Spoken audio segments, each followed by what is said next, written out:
ሰላም ጤና ይስጥልኝ እንደምን ቆያችሁ ከቻናሏን ቴሌቪዥን የሚተላለፍላችሁ የዜና ሰዓታችን ላይ ትገኛላችሁ ከሀገር ውስጥና ከውጭ ያገኘናቸው መረጃዎች ወደ እናንተ እናደርሳለን ዜናዎችን እየመራው አብራችሁ ቆይታ ማድረግ ይፍራታ ጥላውን ነኝ መልካም ቆይታ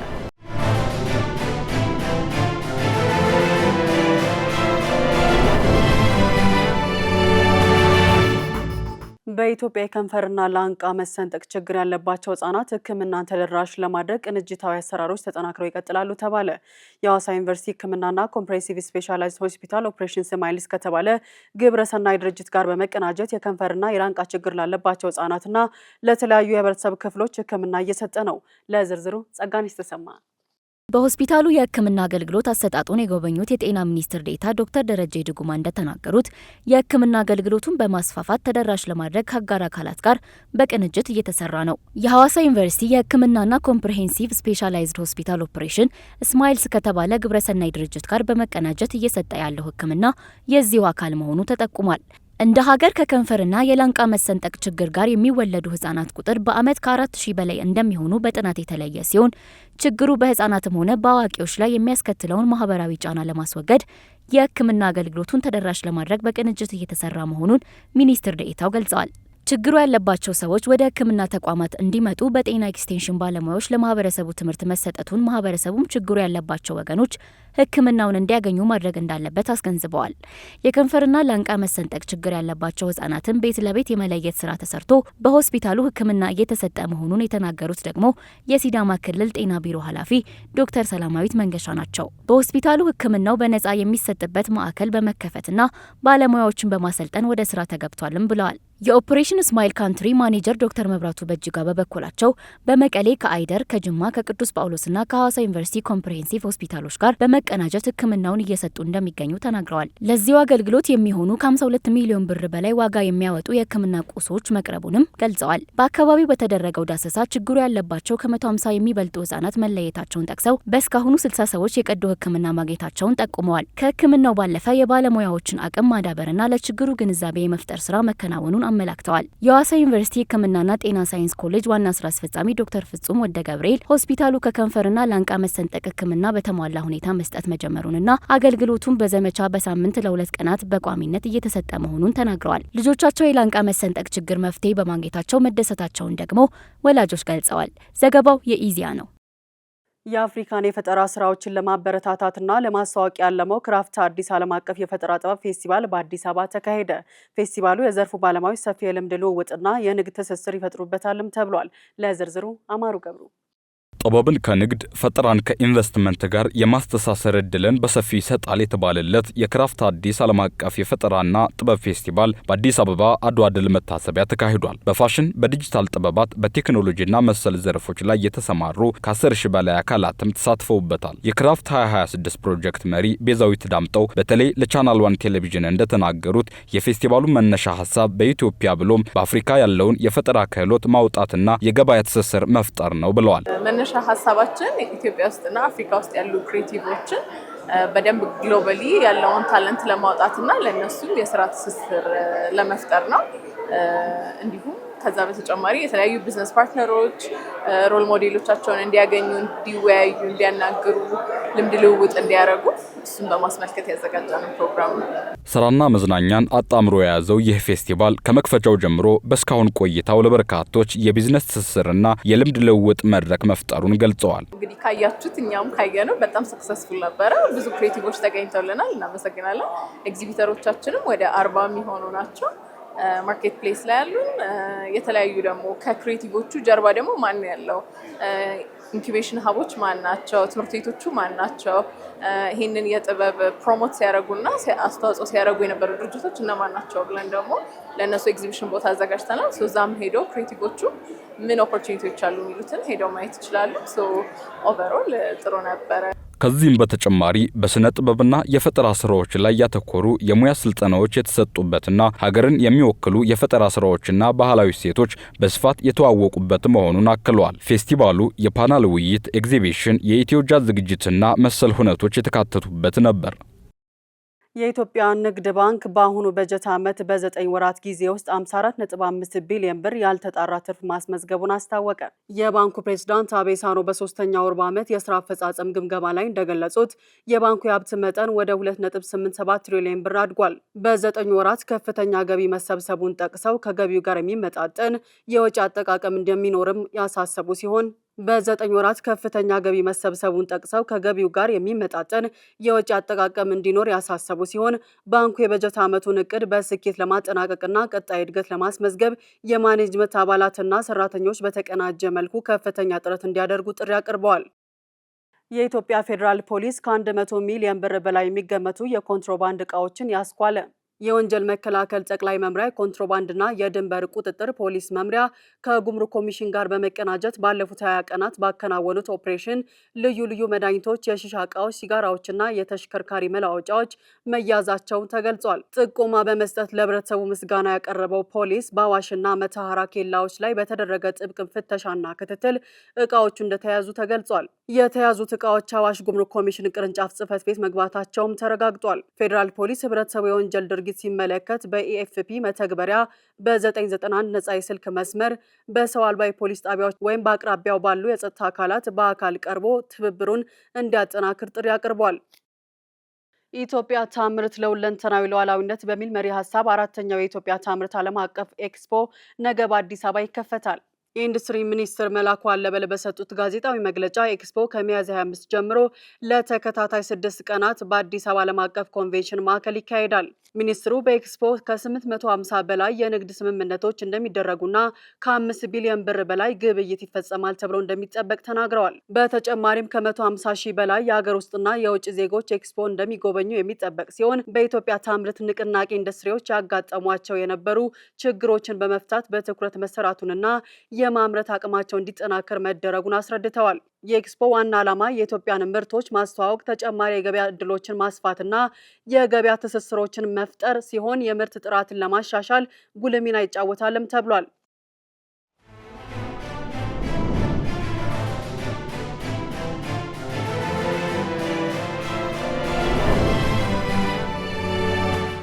ቻይና ከትናንትና ጀምሮ ከታይዋን ጋር ግንኙነት አላት ካለቻት ኢስዋቲኒ በስተቀር ለሁሉም የአፍሪካ ሀገራት ታሪፎችን መሰረዟን አስታወቀች። እንደ አውሮፓውያን አቆጣጠር ከታህሳስ 24 ጀምሮ ቻይና ለ33 ዝቅተኛ እድገት ላላቸው የአፍሪካ ሀገራት ከቀረጽ ነጻ እድል ፖሊሲን ተግባራዊ ስታደርግ የቆየ ሲሆን አዲሱ ውሳኔ 53 ሀገሮችን የሚሸፍንና እስከ 2 ዓመታት ድረስ ተግባራዊ የሚሆን ነው ተብሏል። ለዝርዝሩ አናውል ተስፋ።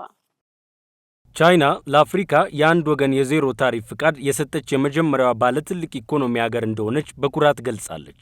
አሜሪካ በነሐሴ ወር እስከ 30 በመቶ የሚደርስ ታሪፍ በአንዳንድ የአፍሪካ ሀገሮች ላይ ጥላ የነበረ ቢሆንም የአሜሪካ ጠቅላላ ፍርድ ቤት ውሳኔውን ተከትሎ የአብዛኞቹ ታሪፍ ከ10 በመቶ ሆኗል። በውስጥ ቻይና ኢንስቲትዩት ከፍተኛ የምርመራ ባልደረባ የሆኑት ሎረን ጆንስተን ለቻይና ዜሮ ታሪፍ ስርዓት የአፍሪካ የግብርና የውጭ ንግድ መጨመር የገጠሩ ሕዝብ ገቢን ከፍ ለማድረግ ምርታማነትን ለማሻሻልና በመጨረሻ ረሃብን፣ ድህነትን ለመቀነስ ይረዳል ብለዋል። የቻይና አፍሪካ ንግድ ወደ ቻይና ያጋደለ መሆኑ የንግድ ሚዛን መዛባት ያለበት ነው ያሉት ተመራማሪው አፍሪካ ወደ ቻይና የምትልከው በዋናነት እንደ ነዳጅ፣ እንደ ብረትና ማዕድን ያሉ ማዕድናትንና ጥራጥሬ ዕቃዎችን ነው። በአሁን ጊዜ በአህጉሪቱ ውስጥ የቻይና ዋና የንግድ ሀገሮች ከሚባሉ መካከል ኢኮኖሚዋን በዋናነት በነዳጅ የሚመራው አንጎላ፣ ዲሞክራቲክ ሪፐብሊክ ኮንጎና ደቡብ አፍሪካ የሚጠቀሱ ሲሆን እንደ ደቡብ አፍሪካና ሞሮኮ ያሉ በኢንዱስትሪ የበለጸጉ ሀገራት የውጭ ንግዳቸውን ለማስፋፋት የተሻለ እድል ይኖራቸዋል ብለዋል። በሲንጋፖር የሚገኘው የምስራቅ እስያ ተቋም ዳይሬክተር አልፍሬድ ሺኛክ በበኩላቸው ፖሊሲው የአፍሪካ ሀገሮች ምርትን ማስፋፋት፣ ኤክስፖርትን የማባዛትና የእሴት ሰንሰለቱን ማሳደግ ከቻሉ በረጅም ጊዜ የሚቃቅሙ የበለጠ ትርጉም ያለው ሊሆን ይችላል ብለዋል። በሲንጋፖር የሚገኘው የቻይና አፍሪካ ግንኙነት ባለሙያው አሚት ጄን የቻይና ሸማቾች ፍላጎት መለወጥ ለአፍሪካ አምራቾች አዳዲስ ገበያዎችን ሊከፍት እንደሚችል ጠቅሰዋል። ለምሳሌ የቻይና ሸማቾች ከ20 ዓመታት በፊት ከገዙት በላይ ብዙ ቡናና ለውዝ እየገዙ ነው ይላል። የምጣኔ ሀብት ባለሙያው ኬን ቺቺንጋም በዚህ ይስማማሉ። እነዚህ አዳዲስ እርምጃዎች የቻይና ገበያዎችን ተደራሽነት ያሻሽላል፣ ያለውን የንግድ ሚዛን ጉድለት በመዝጋት የአፍሪካ ኩባንያዎች እንዲበለጽጉ እድሎችን ያስፋፋል ሲሉም ለቢቢሲ ተናግረዋል። ለኬንያ እንደ አቮካዶ ላሉ የተወሰኑ ንዑስ ዘርፎች ትልቅ ጥቅም ይኖረዋል። እንደ ማካዴሚያ ለውዝ፣ ቡና፣ ሻይና ቆዳ ያሉ የግብርና ዘርፍ ከፍተኛውን ጥቅም ያገኛል። የአፍሪካ የፊዚካል ፖሊሲ ኢኮኖሚስት የሆኑት ዋንጋሪ ኬቡቺ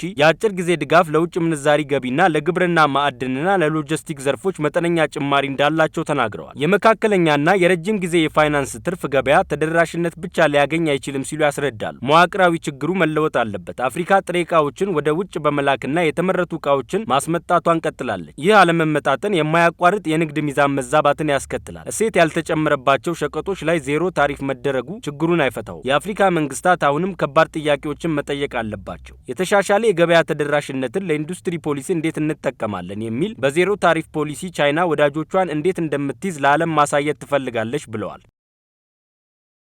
የአሜሪካው ፕሬዝዳንት ዶናልድ ትራምፕ ከኢራን ጋር ለገባንበት ጦርነት የኮንግረስ ፈቃድ አያስፈልገኝም አሉ። ጦርነቱ በተኩስ አቁም ስምምነት መቆሙንም በምክንያትነት አቅርበዋል። ለዝርዝሩ ሄሮዳይ ንጉሴ።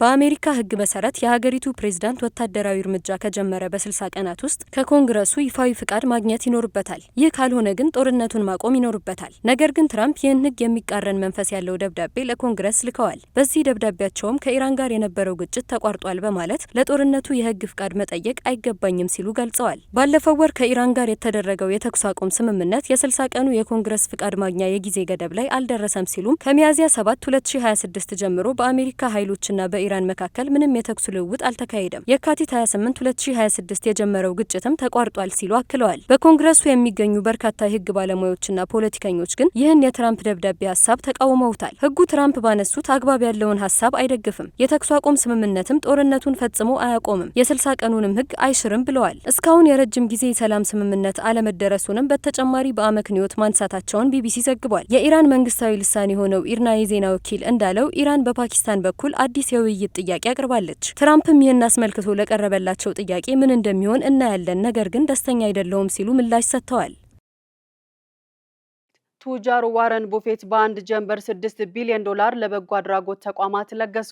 ይህም በዓለማችን በአንድ ጊዜ የተደረገ ከፍተኛ መጠን ያለው የመጀመሪያው ልገሳ ተብሎለታል። ከህልፈታቸው በኋላ የቀሪ ሀብታቸውን 99.5 በመቶ ለበጎ አድራጎት እንዲውል የተናዘዙት የ94 ዓመቱ የዓለማችን ቱጃር ዋረን ቡፌት በአንድ ጀንበር $6 ቢሊዮን ልገሳን ለ5 የበጎ አድራጎት ድርጅቶች መስጠታቸው አነጋጋሪ ሆኗል። ይህም በአንድ ዓመት ውስጥ ያደረጉት ትልቁ ልገሳ ሲሆን ልጆቻቸው የሚሞራቸው ሆዋርድ ጂ ባፌት፣ ሸርውድ እና ኖቫ የተባሉ ፋውንዴሽኖች ልገሳው ከደረሳቸው መካከል ሲሆኑ በባለቤታቸው ስም የተሰየመው የሱዛን ቶምሰን ባፌት ፋውንዴሽንም ሌላኛው ተጠቃሚ ሆኗል። ከፍተኛውን የልገሳ ገንዘብ ቢልና ሜሊንዳ ጌትስ ፋውንዴሽን እንዳገኙም ፎርብስ አፍሪካ ዘግቧል። ይህ የ$6 ቢሊዮን ስጦታቸው በህይወት ዘመናቸው የለገሱትን አጠቃላይ መጠን ከ$60 ቢሊዮን በላይ አድርሶታል። ቡፌት ከ2006 ጀምሮ የኩባንያቸው ቤርክሻየር ሀታዊ አክሲዮኖችን በየዓመቱ በስጦታ መልክ እየሰጡ ሲሆን አሁንም ድረስ ልገሳቸውን ቀጥለዋል። በዘገባው እንደተመላከተው ቢሊዮነሩ የለገሱት ጠቅላላ መጠን በፈረንጆቹ 2006 ከነበራቸው አጠቃላይ የሀብት መጠን የሚበልጥ ነው ተብሏል። የአሜሪካው ፕሬዝዳንት ዶናልድ ትራምፕ ከአውሮፓ ህብረት ወደ አሜሪካ በሚገቡ ተሽከርካሪዎች ላይ የሚጣለው ቀረጥ ወደ 25 በመቶ እንዲያድግ ወሰኑ። ፕሬዝዳንቱ ውሳኔውን ያስተላለፉት የአውሮፓ ህብረት ቀደም ሲል የተደረሰውን የንግድ ስምምነት አልተገበረም በሚል ሲሆን ይህም በአሜሪካና በአውሮፓ መካከል ያለውን የንግድ ግንኙነት ዳግም ሊያሻክረው እንደሚችል ስጋት ፈጥሯል። ለዝርዝሩ ማሊድ ደመላሽ።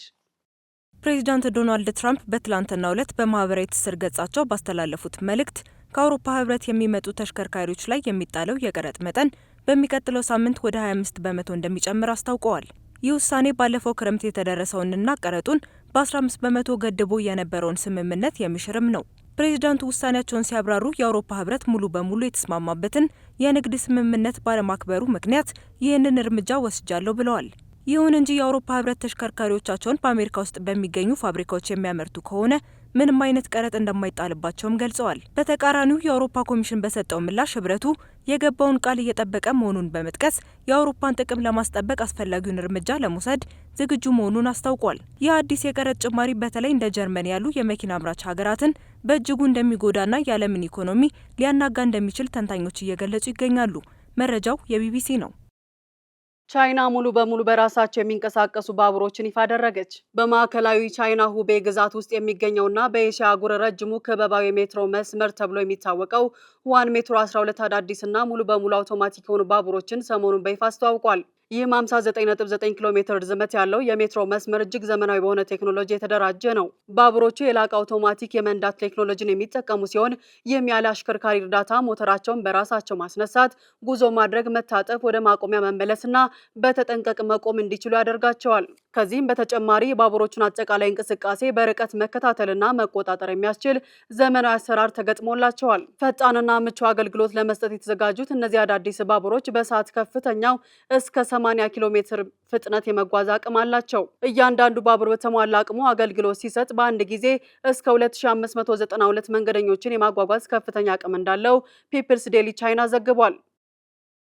የሰው ሰራሽ አስተውሎት ተዋናዮችና ጸሐፊዎች ለኦስካር ብቁ አይሆንም ሲል የፊልም ኢንዱስትሪ ታላቅ የሽልማት አካል የሆነው አካዳሚ አስታወቀ። የአካዳሚ ሽልማት አዘጋጆች ትወናና ጽሑፍ ለኦስካር ለመብቃት በሰው ሰራሽ እውቀት ሳይሆን በራሳቸው በሰዎች መከናወን አለበት በማለት አዲስ ሕግ አውጥቷል። ለዝርዝሩ ጸጋነሽ ተሰማ። አዲሶቹ ህጎች እንደ ካነስ፣ ቬነስ እና ቶሮንቶ ካሉ ታዋቂ ፌስቲቫሎች ከፍተኛ ሽልማቶችን ያገኙ ፊልሞችን ለማካተት ብቁነት በማስፋት በዓለም አቀፍ የፊልም ምድብ ላይ የተደረጉ ለውጦችን ያካትታል። በአዲሱ መመሪያ መሰረት የሰው ሰራሽ አስተውሎት አቫተሮች ወይም ሙሉ በሙሉ ሰው ሰራሽ አስተውሎት የተፈጠሩ ፊልሞች ከዋና ሽልማቶች ውጪ ይሆናሉ። በተለይ በትወና ምድብ ውስጥ ሽልማት ለማግኘት የሚችሉት በፊልሙ ውስጥ በህጋዊ መዝገብ የተመዘገቡና በእውነተኛ ሰዎች በፈቃዳቸው የተጫወቱ ሚናዎች ብቻ ናቸው ተብሏል። ይህ ማለት የሰው ሰራሽ አስተውሎት ዲጂታል ክለቦች ወይም አርቲፊሻል ተዋናዮች በዚህ ምድብ አይሳተፉም ማለት ነው። በጽሁፍ ምድቦች ደግሞ ስክሪፕቶች በሰው የተጻፉ መሆን እንዳለባቸው በግልጽ ተደንግጓል። ይህ ውሳኔ ከቅርብ ጊዜ በኋላ የሞተው ቫል ኪልመር ዲጂታል እትም ለመጀመሪያ ጊዜ ለተመልካች ከቀረበ በኋላ ነው። በአስ ዲፕ አስ ደ ግሬቭ ተብሎ በተጠራ ፊልም ውስጥ የወጣ ኪልመር ዲጂታል ምስል ታይቶ የነበረ ሲሆን ይህም ፕሮጀክቱ በቤተሰብ ድጋፍና ከድሮ ቪዲዮዎቹ በመጠቀም የተፈጠረ ነው ተብሏል። የሰው ሰራሽ አስተውሎት አጠቃቀም በመዝናኛ ኢንዱስትሪ ውስጥ እጅግ አስቸጋሪና ክርክር ያለበት ጉዳይ ሆኖ ቀጥሏል። ይህም በ2023 በሆሊውድ ለተፈጠረ የተዋናዮችና የጸሐፊዎች ስራ ያለመስራት አድማ ዋና ምክንያት ነበር። ከዚህ በተጨማሪ አካዳሚው በዓለም አቀፍ ፊልም ምድብ ላይ የሚደረጉ መመሪያዎችንም ቀይሯል። ከአሁን በኋላ አገር አይሸለምም፣ ፊልም ራሱ ነው የሚሸለመው። እንዲሁም የፊልም ዳይሬክተር ስም ከፊልሙ ሽልማት ጋር አብሮ ይጻፋል ተብሏል። ዘገባው የፍራንስ 24 ነው። ስፕሪት አየር መንገድ አሜሪካ ከፌዴራል መንግስት ጋር ሲያደርገው የነበረው የ500 ሚሊዮን ዶላር የድጋፍ ንግግር ባለመሳካቱ ስራውን በይፋ ማቆሙን አስታወቀ። አየር መንገዱ ከዛሬ ቅዳሜ ሚያዝያ 4 ቀን 2018 ዓ.ም ጀምሮ ሁሉንም በረራዎችን የሰረዘ ሲሆን ተጓዦችን ወደ አየር ማረፊያ እንዳይሄዱ አሳስቧል። ላለፉት 34 ዓመታት አገልግሎት ሲሰጥ የነበረው ስፕሪት አየር መንገድ በከፍተኛ የገንዘብ እጥረት ምክንያት አገልግሎትን በይፋ ማቆሙን አስታውቋል። አየር መንገዱን ለማዳን ከትራምፕ አስተዳደር ጋር ሲደረግ የነበረው ድርድር ያለ ስምምነት መጠናቀቁን ተከትሎ ነው ይህ ውሳኔ የተላለፈው። በዝቅተኛ ዋጋ አገልግሎት በመስጠት የሚታወቀው ስፕሪት አየር መንገድ ዛሬ ማለዳ ላይ ባወጣው መግለጫ ሁሉንም በረራዎችን መሰረዙንና ስራውን ማቆሙን አስታውቋል። እንደ ቢቢሲ ዘገባ ከሆነ አየር መንገዱ የ500 ሚሊዮን ዶላር የፌዴራል ድጋፍ ለማግኘት ሲያደርገው የነበረው ሙከራ በባለዕዳዎች ተቃውሞ ምክንያት ሊሳካ አልቻለም። በተቀራራቢ ጊዜ ልዩነት ከአንድ እናት የተወለዱ መንታ ህጻናት በአባት ሊለያዩ እንደሚችሉ አስበው ያውቃሉ? ከወደ እንግሊዝ የተሰማው ዜና ታዲያ ይህ ነው።